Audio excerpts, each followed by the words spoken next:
Hello everyone, welcome again to my channel. तो आज हम क्वांटम नंबर के कॉन्सेप्ट को समझने की कोशिश करेंगे। इसके पहले मैंने कुछ वीडियोस आपके साथ शेयर की थी जिसमें कि Pauli's exclusion principle, upper principle and Hund's rule से रिलेटेड वीडियोस थी, जिसमें हमने थोड़ा थोड़ा क्वांटम नंबर्स के कॉन्सेप्ट को समझने की कोशिश की थी, जहाँ पर मैंने आपसे कहा था कि मैं एक लॉन्ग वीडियो के थ्रू इस कॉन्सेप्ट को समझने की और समझाने की कोशिश करूँगी। तो चलिए इस वीडियो के थ्रू हम क्वांटम नंबर्स को समझने की कोशिश करेंगे। सबसे पहले मैंने यहाँ पर एक छोटा सा डेफिनेशन लिख रखा है क्वांटम नंबर के बारे में। ये जो डेफिनेशन है वो आप थ्योरेटिकल पॉइंट ऑफ व्यू से लिख सकते हैं। यदि आप बीएससी के स्टूडेंट हैं तो वहाँ पर थ्योरीज की इम्पोर्टेंस ज़्यादा होती है, तो आप उस पॉइंट ऑफ व्यू से लिख सकते हैं इस डेफिनेशन को। अदरवाइज आप कॉन्सेप्ट पर ज़्यादा फोकस करने की कोशिश कीजिए। तो चलिए सबसे पहले हम देख लेते हैं इस डेफिनेशन को। In chemistry quantum numbers are a set of 4 numerical values.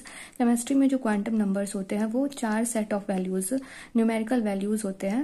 Numerical values के 4 सेट्स होते हैं जो कि हमें ये बताते हैं that describe the state of an electron in an atom including it's energy, position and orientation. ये 4 सेट ऑफ नंबर्स होते हैं जो कि ये हमें बताते हैं कि एटम में जो इलेक्ट्रॉन प्रेजेंट है उसकी एनर्जी लेवल क्या है, उसका पोजीशन क्या है और उसका ओरिएंटेशन क्या है। इसके बारे में क्वांटम नंबर्स हमें बताते हैं। तो जैसा कि हमने देखा कि 4 सेट ऑफ न्यूमेरिकल वैल्यूज होते हैं, तो इसी तरह इसी पे बेस्ड है कि there are 4 type of quantum numbers. यदि 4 सेट ऑफ न्यूमेरिकल वैल्यूज हैं तो 4 ही तरह के तो क्वांटम नंबर्स होंगे। तो यहाँ पे आप देख सकते हैं कौन कौन से क्वांटम नंबर्स हैं। प्रिंसिपल क्वांटम नंबर जिसे हम एन से डिनोट करते हैं, एजीमुथल क्वांटम नंबर इसे हम एल से डिनोट करते हैं, एंड मैग्नेटिक क्वांटम नंबर इसे हम एम से डिनोट करते हैं, एंड स्पिन क्वांटम नंबर जिसे हम एस से डिनोट करते हैं। तो चलिए सबसे पहले हम देखेंगे प्रिंसिपल क्वांटम नंबर क्या होता है। तो प्रिंसिपल क्वांटम नंबर जो होता है वो हमें शेल्स के बारे में बताता है कि इलेक्ट्रॉन कौन से शेल में प्रेजेंट है। तो यहाँ पे इस डेफिनेशन के थ्रू छोटी सी डेफिनेशन है, उसको आप देख लीजिए।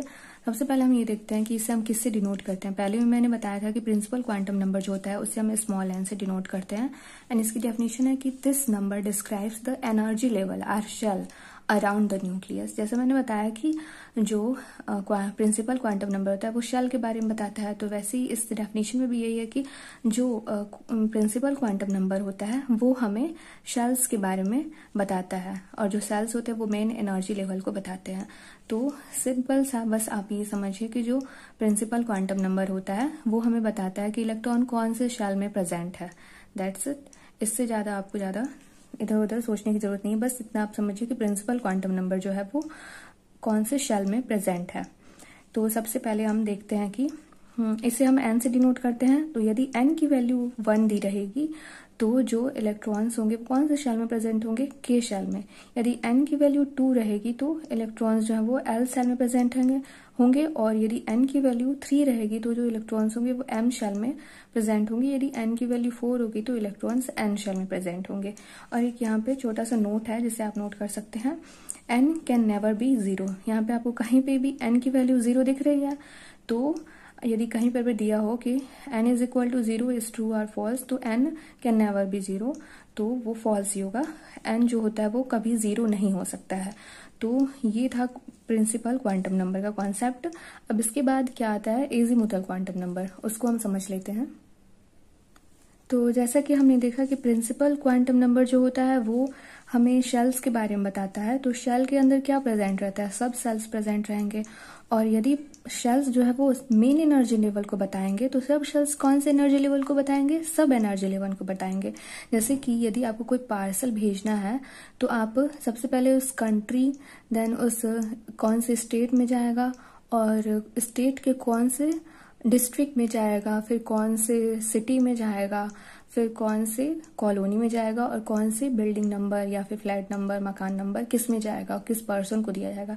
तो वही सारी चीजें जो है वो क्वांटम नंबर्स के थ्रू भी हम देखते हैं कि कौन से सेल में इलेक्ट्रॉन प्रेजेंट है, उस शेल के कौन से सब शेल में प्रेजेंट है, और उस सब शेल के कौन से ऑर्बिटल में प्रेजेंट है, और उसकी वहां पर कौन सी स्पिन है। तो जैसे कि पहले हमने देखा प्रिंसिपल क्वांटम नंबर क्या बताता है कि शेल में कौन से सेल में प्रेजेंट है इलेक्ट्रॉन, तो वैसे ही जो एजीमुथल क्वांटम नंबर है वो ये बताता है कि कौन से सब सेल में इलेक्ट्रॉन्स प्रेजेंट है। तो यहाँ पे हम देख लेते हैं कि it is denoted by L, small L से हम इसे डिनोट करते हैं। एंड यहाँ पे इसकी छोटी सी डेफिनेशन है कि this number describes the shape of sub energy level within main shell. यदि हमें शेल्स के बारे में पता होगी तभी हम सब सेल के बारे में भी जान पाएंगे। तो एजीमुथल क्वांटम नंबर को जानने के लिए हमें प्रिंसिपल क्वांटम नंबर को जानना भी जरूरी है। जैसे कि एजीमुथल क्वांटम नंबर जो है वो सब शेल को बताता है, तो इसलिए वो सब एनर्जी लेवल को डिफाइन करता है। अब हम यहाँ पे देख लेते हैं कि इसे एल से डिनोट करते हैं। तो यदि एल की वैल्यू 0 दी रहेगी तो कौन सा सब शेल होगा? एस सब शेल होगा। यदि एल की वैल्यू 1 रहेगी तो कौन सा सब शेल होगा? पी सब शेल होगा। और यदि एल की वैल्यू 2 रहेगी तो कौन सा सब शेल होगा? डी सब शेल। यदि एल की वैल्यू 3 रहेगी तो एफ सब शेल होगा। अब जैसे हमने जाना कि एजीमुथल को जानने के लिए हमें प्रिंसिपल क्वांटम नंबर को जानना जरूरी है, तो इसलिए इन दोनों के बीच में एक रिलेशन होता है, जैसे कि relation between n and l. Relation यह है कि एल जो है वो हमेशा greater than or equal to n-1 होगा, यानी कि हमेशा जो एल की वैल्यू होगी वो एन की वैल्यू से एक कम होगी। जैसे कि यदि एन की वैल्यू यहाँ पर 2 है तो जो एल की वैल्यू है वो क्या होगी? एल की वैल्यू n-1। तो मान लो आप n की वैल्यू यहाँ पे कितनी है? 2 है, तो 2 - 1 कितनी हुई? 1, जो कि कहाँ से कहाँ तक? 0 के साथ 1, ये दोनों वैल्यूज होंगी l के लिए। तो एक बार यहाँ पर इस सीरीज के थ्रू हम देख लेते हैं। जैसे पहले हमने देखा कि n की वैल्यू 1 है तो k शेल होगा, वैसे ही एक बार n की वैल्यू 4 है तो n शेल होगा। तो उसी तरह ये इससे यदि इसका रिलेशन है तो यदि n की वैल्यू 1 है तो इसके अंदर कितने सब शेल प्रेजेंट होंगे? यदि n की वैल्यू 1 है तो इसके अंदर 1 सब शेल प्रेजेंट होगा, वो भी कौन सा sub shell? S sub shell.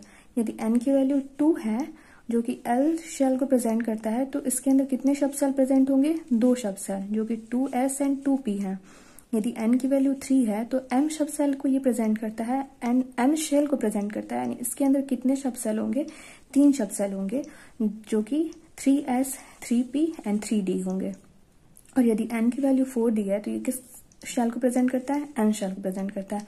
तब इसके अंदर कितने सब शेल होंगे? तो 4 सब शेल होंगे, जो कि 4s 4p 4d and 4f होंगे। तो ये इसका रिलेशन यहाँ पर दिखाता है कि n का रिलेशन l के साथ क्या है।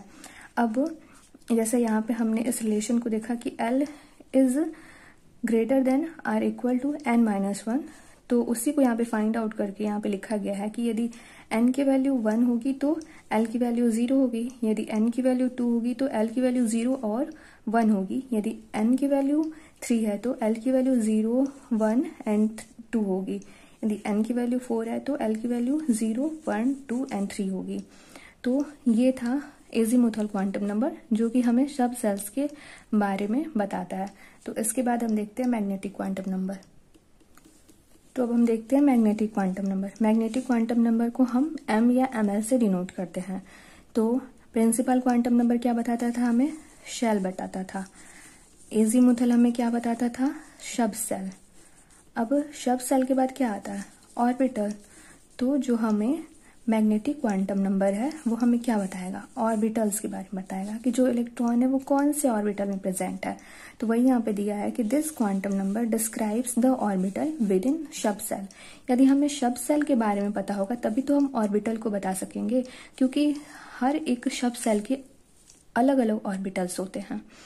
तो यदि हमें सब सेल के बारे में पता होगा तभी हम उसके ऑर्बिटल को बता पाएंगे। जैसे एस सब सेल है उसका, और उसके अंदर कितने ऑर्बिटल होते हैं? 1 होता है। जैसे पी सब सेल है तो उसके अंदर कितने ऑर्बिटल होते हैं? 3 होते हैं। तो हमें ऑर्बिटल को जानने के लिए हमें सब सेल को जानना ज्यादा जरूरी है।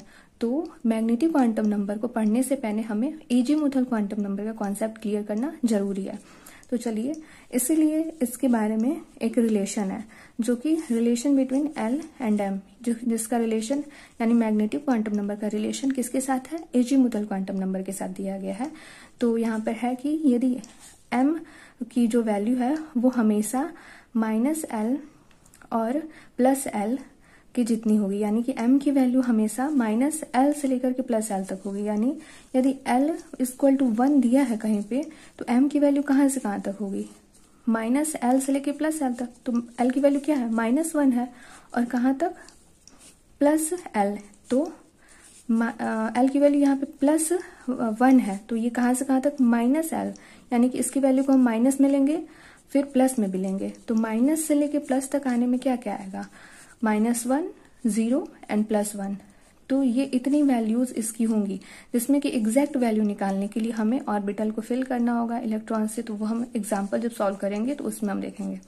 अब यहाँ पे एक ये चार्ट बना है, उसके थ्रू आप समझ सकते हैं। यदि एल की वैल्यू 0 दी हुई है तो वो कौन सा सब शेल को प्रेजेंट करता है, एस सब शेल को प्रेजेंट करता है, ये हमने पहले भी सीखा। और यदि एल की वैल्यू 0 दी गई है तो एम की वैल्यू क्या होगी, 0 होगी, क्योंकि 0 की वैल्यू माइनस प्लस में हम कैसे लिखेंगे, तो 0 की वैल्यू हमेशा 0 ही रहेगी। फिर यदि L = 1 दिया है तो M की वैल्यू कितनी होगी, -1 से लेकर के +1 तक होगी। यदि L की वैल्यू 2 दी गई है तो M की वैल्यू कहाँ से कहाँ तक होगी, -2 से लेकर के +2 तक होगी। फिर यदि L की वैल्यू 3 दी गई है तो M की वैल्यू कहाँ से कहाँ तक होगी, -3 से लेकर के +3 तक होगी। और जैसे कि यदि आपने पहले एटम्स के बारे में पढ़ रखा हो तो आपको पता होगा कि S जो सब शेल होता है उसमें कितने ऑर्बिटल होते हैं, एक ऑर्बिटल होता है। P जो होता है उसमें कितने होते हैं, 3 होते हैं। वैसे ही जो D होता है उसमें कितने होते हैं, 5 होते हैं, 5 ऑर्बिटल्स होते हैं D के लिए, और F के लिए 7 होते हैं। तो उस चीज को भी ये चीज प्रूफ करता है। जैसे यदि L की वैल्यू 0 दी गई है तो M की वैल्यू 1 है, तो कितने ऑर्बिटल हुए, एक ही ऑर्बिटल हुआ। तो S में कितने ऑर्बिटल हैं, 1 ही ऑर्बिटल है। यहाँ पे L की वैल्यू यदि 1 है तो वो P सब शेल को प्रेजेंट करता है, और उसमें -1 से लेकर के +1 तक, तो 1 2 3 कितने ऑर्बिटल हुए, 3 ऑर्बिटल्स। तो यहाँ पे आप देख सकते हैं कि P के लिए कितने ऑर्बिटल होते हैं, 3 ऑर्बिटल होते हैं। वैसे ही D के लिए M की वैल्यू क्या होती है, -2 से लेकर के +2 तक, और आप इसको गिन सकते हैं 1 2 3 4 5, तो कितने ऑर्बिटल हुए, 5 ऑर्बिटल हुए। D के लिए कितने ऑर्बिटल होते हैं, 5 ऑर्बिटल होते हैं। वैसे ही यदि L = 3 है तो M की वैल्यू -3 से लेकर के +3 तक होती है। तो 1 2 3 4 5 6 7 कितने ऑर्बिटल हुए, 7 ऑर्बिटल हुए। तो आप देख सकते हैं यहाँ पर F के लिए 7 ऑर्बिटल्स होते हैं। यदि एक ऑर्बिटल में 2 इलेक्ट्रॉन भरे जा सकते हैं, वैसे ही 3 ऑर्बिटल में कितने इलेक्ट्रॉन भरे जाएंगे, 6 इलेक्ट्रॉन भरे जा सकते हैं मैक्सिमम। फिर 5 ऑर्बिटल्स हैं तो उसमें कितने इलेक्ट्रॉन भरे जा सकते हैं, 10 इलेक्ट्रॉन भरे जा सकते हैं। 7 ऑर्बिटल्स हैं तो उसमें कितने इलेक्ट्रॉन भरे जा सकते हैं, तो 14 इलेक्ट्रॉन्स भरे जा सकते हैं। अब आप एक छोटे से एग्जांपल के थ्रू इसको समझ सकते हैं। तो जैसे ये जो है वो किसको डिफाइन करता है, शेल को डिफाइन करता है। तो N = यहाँ पे क्या होगा, 2 होगा। एंड ये क्या था, प्रिंसिपल क्वांटम नंबर। फिर L क्या है, एजीमुथल क्वांटम नंबर। तो P है, P के लिए L की वैल्यू क्या यहाँ पर दी गई है, 1 दी गई है, तो ये 1 होगी। अब हमने देखा कि यदि L की वैल्यू 1 है तो M की वैल्यू क्या होगी, M की वैल्यू क्या हो सकती है, -1 से लेकर के 0 एंड +1 यहाँ तक हो सकती है। लेकिन एग्जैक्ट वैल्यू हमें फाइंड करनी है, तो एग्जैक्ट वैल्यू फाइंड करने के लिए हमें इस इलेक्ट्रॉन को फिल करना पड़ेगा। तो P जो सब शेल होता है उसमें कितने ऑर्बिटल होते हैं, 3 ऑर्बिटल होते हैं। हमें 5 इलेक्ट्रॉन फिल करने हैं, 1 2 3 4 5। और ये जो पहला ऑर्बिटल होता है वो -1 होगा, दूसरा ऑर्बिटल 0 एंड तीसरा ऑर्बिटल +1 होगा। तो आप देख सकते हैं 1 2 3 4 एंड 5, पांचवा जो इलेक्ट्रॉन है वो कौन से ऑर्बिटल में प्रेजेंट है, तो 0 वाले ऑर्बिटल में प्रेजेंट है। तो एग्जैक्ट वैल्यू इसकी क्या हुई, 0 हुई। अब इसके बाद जो स्पिन क्वांटम नंबर आता है उसको हम पढ़ेंगे, तब हमें पता चलेगा कि इसका ओरिएंटेशन यानी S की वैल्यू क्या हो सकती है। तो यहाँ तक आई होप आपको समझ में आया होगा। अब हम देखते हैं स्पिन क्वांटम नंबर को। अब यहाँ पर हम देखते हैं स्पिन क्वांटम नंबर। तो इसे हम MS या S से डिनोट करते हैं, और ये क्या डिस्क्राइब करता है, तो this quantum number describes the motion of an electron with in orbital, यानी ऑर्बिटल में ही हम फिल करते हैं किसी भी इलेक्ट्रॉन को। तो ये बताता है कि वो कौन से मोशन में है, ये अपवर्ड डायरेक्शन में है, अपवर्ड मोशन में है, या फिर डाउनवर्ड मोशन में है। तो ये क्या है, अपवर्ड है। इसका ये जो एरो है वो कौन से डायरेक्शन में, ऊपर है, तो ये अपवर्ड। एंड इसका ये जो एरो है किधर है, नीचे है, तो ये डाउनवर्ड हो गया। यदि अपवर्ड है, कोई भी इलेक्ट्रॉन अपवर्ड फिल किया गया है तो उसके लिए वैल्यू जो होती है वो +½ होती है, और यदि डाउनवर्ड फिल किया गया है तो उसके लिए जो वैल्यू होती है वो -½ होती है। इसे अपवर्ड या फिर क्लॉकवाइज भी हम कह सकते हैं, इसे डाउनवर्ड या एंटी क्लॉकवाइज भी हम कह सकते हैं। तो चलिए इस एग्जाम्पल के थ्रू हम इसे भी समझ लेते हैं। तो जैसे हमने पहले देखा था कि N, L, M and S, यही वो 4 सेट ऑफ क्वांटम नंबर्स हैं, जिसमें कि N की वैल्यू क्या होगी, यहाँ पर 3 होगी, यानी कि ये कौन से सेल में है, तो 3rd सेल में है। फिर यहाँ पे D दिया है, तो अब मैं यहाँ पे लिख देती हूँ L = 0, L = 1, 2 एंड 3। तो इसके लिए 0 के लिए S, 1 के लिए P, D एंड F। तो क्या दिया है यहाँ पे, D दिया है। D के लिए L की वैल्यू क्या है, 2 है। अब 2 है वैल्यू, तो M की वैल्यू क्या हो सकती है, तो कहाँ से कहाँ तक, -2 से लेकर के +2 तक। -2 से लेकर +2 तक क्या क्या आता है, -2, -1, 0, +1 एंड +2 आ गया। अब हमें एग्जैक्ट वैल्यू पता करनी है, उसके लिए हम क्या करेंगे, उसके लिए हम ऑर्बिटल्स को यहाँ पर ड्रॉ करेंगे एंड तब हम उसमें ये 5 इलेक्ट्रॉन भर के देखेंगे। तो D में कितने ऑर्बिटल होते हैं, 5 होते हैं, 1 2 3 4, 1 2 3 4 5 हो गए। अब ये 5 इलेक्ट्रॉन को हम भर के देखेंगे, तो 1 2 3 4 एंड 5, 5वां इलेक्ट्रॉन इसमें आ रहा है। अब हम इसके ऊपर ये सारे नंबर्स को लिखेंगे, तो ये कौन सा है, -2 वाला है, ये -1 0 +1 एंड ये +2। तो ये जो लास्ट वाला इलेक्ट्रॉन है वो कौन से ऑर्बिटल में है, +2 वाले ऑर्बिटल में है। तो यहाँ पर एग्जैक्ट वैल्यू जो है वो M की क्या होगी, +2 होगी। एंड इसका जो डायरेक्शन है वो क्या है, अपवर्ड है। अपवर्ड है ना, तो अपवर्ड के लिए क्या होती है वैल्यू S की, तो +½ होती है वैल्यू। तो आई होप आपको ये समझ में आया होगा। और भी 2-3 एग्जाम्पल्स को हम सॉल्व कर लेते हैं। तो चलिए कुछ एग्जाम्पल को और हम सॉल्व करके देखते हैं। तो यहाँ पे कुछ और एग्जाम्पल्स हैं, इससे हमारा कॉन्सेप्ट और अधिक क्लियर हो जाएगा। तो यहाँ पे N, L, M and S 4 sets मैंने यहाँ पर लिख दिए हैं, अब उसे ही हमें फिल करना है। तो यहाँ पे N की वैल्यू क्या होगी, 3 होगी, यानी कौन से सेल में प्रेजेंट है, 3rd सेल में प्रेजेंट है। L की वैल्यू क्या होगी, तो पहले ही हमने देख रखा है। यहाँ पे आप जहाँ पे भी आप यदि सॉल्व कर रहे हो तो आप यहाँ पे साइड में L की वैल्यूज हमेशा लिख लें, और यदि आपको याद हो गया है तो और भी अच्छा है। तो यहाँ पे आप देख सकते हैं D के लिए L की वैल्यू क्या होती है, 2 होती है, और यदि D के लिए L की वैल्यू 2 है, तो L की वैल्यू यदि 2 है तो M की वैल्यू क्या होगी, -2 से लेकर के +2 तक हो सकती है। एग्जैक्ट वैल्यू फाइंड आउट करने के लिए हमें फिल करना पड़ेगा ऑर्बिटल में इलेक्ट्रॉन्स को। तो चलिए हम फिल कर लेते हैं। 7 इलेक्ट्रॉन्स दिए गए हैं, आप देख सकते हैं यहाँ से 7 इलेक्ट्रॉन दिए गए हैं, 3 4 5 ऑर्बिटल यहाँ पे हम बना चुके हैं। इसमें हमें ये 7 इलेक्ट्रॉन्स फिल करने हैं, 1 2 3 4 5 6 7। अब इसके ऊपर हम इसकी वैल्यूज लिख देते हैं। तो फर्स्ट ऑर्बिटल की वैल्यू -2 -1 0 +1 एंड +2। तो 7वां इलेक्ट्रॉन है ये कौन से ऑर्बिटल में है, तो -1 वाले ऑर्बिटल में है। तो M की वैल्यू एग्जैक्ट वैल्यू क्या होगी, -1। तो इसकी वैल्यू क्या हुई, D3D7 के लिए जो M की वैल्यू होगी वो -1 होगी। ये सारी वैल्यूज नहीं होंगी, -1 ही होंगी। ये तो मैंने बताया कि कहाँ से कहाँ तक हो सकती हैं, और एग्जैक्ट फाइंड आउट करने के लिए हमें इस इलेक्ट्रॉन को फिल करना पड़ेगा। तो M की वैल्यू 3D7 के लिए क्या होगी, -1। अब इसका ओरिएंटेशन आप देखिए, मतलब इसकी स्पिन क्या है, तो ये देखिए आप डाउनवर्ड नीचे की तरफ है। इसके लिए क्या वैल्यू होगी, -½ तो S के लिए यहाँ पे क्या वैल्यू होगी, -½ आई होप आपको ये समझ में आया होगा। अब एक और एग्जांपल है, इसको हम सॉल्व कर लेते हैं। तो N के लिए यहाँ पे क्या होगी वैल्यू, 2। P है, तो P के लिए L की वैल्यू क्या होती है, 1 होती है। M की वैल्यू कहाँ से कहाँ तक हो सकती है, यदि L की वैल्यू 1 है तो M की वैल्यू कहाँ तक हो सकती है, -1 से लेकर के +1 तक हो सकती है। अब यहाँ पर हम इसको ड्रॉ करके एंड फिल करके देखते हैं कितने इलेक्ट्रॉन्स हमें फिल करने हैं, 3, 1, 2 एंड 3, -1, 0 एंड +1।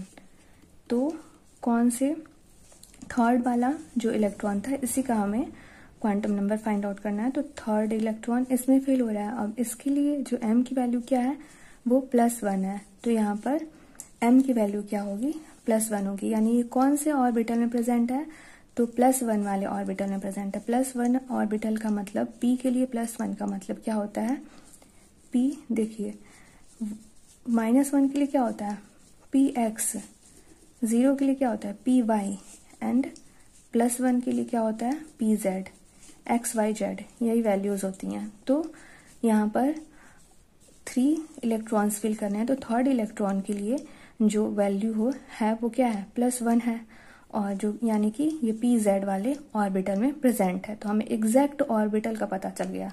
हमें क्या क्या पता चल गया, हमें शेल पता चल गया, फिर शेल के अंदर कौन से सबशेल में प्रेजेंट है वो भी पता चल गया, फिर कौन से ऑर्बिटल में प्रेजेंट है, ऑर्बिटल के मतलब कौन वाले ऑर्बिटल में प्रेजेंट है इलेक्ट्रॉन, तो pz वाले ऑर्बिटल में प्रेजेंट है। अब उसका हमें स्पिन पता करना है कि वो किस तरह से उसका मोशन है। तो ये आप देख सकते हैं अपवर्ड डायरेक्शन में। तो अपवर्ड डायरेक्शन के लिए क्या होता है वैल्यू, +½ होता है। तो ये क्या होगा +½ तो यहाँ पर हमने पहले भी 2 एग्जाम्पल सॉल्व कर लिए हैं और ये भी 2 एग्जाम्पल के थ्रू मुझे उम्मीद है कि आपको ये समझ में आया होगा। और बाकी आप 2 एग्जाम्पल और हैं जिसे आप खुद से करने की कोशिश करेंगे। और यदि आपको नहीं आता है समझ में तो आप कमेंट में इसका आंसर मुझसे पूछ सकते हैं। एंड यदि आपको ये वीडियो समझ में आया हो तो आप मेरे चैनल को सब्सक्राइब कर सकते हैं, अपने फ्रेंड्स के साथ शेयर कर सकते हैं। एंड अगर आपको अच्छा लगा हो तो वीडियो को लाइक कर दें। Thanks for watching.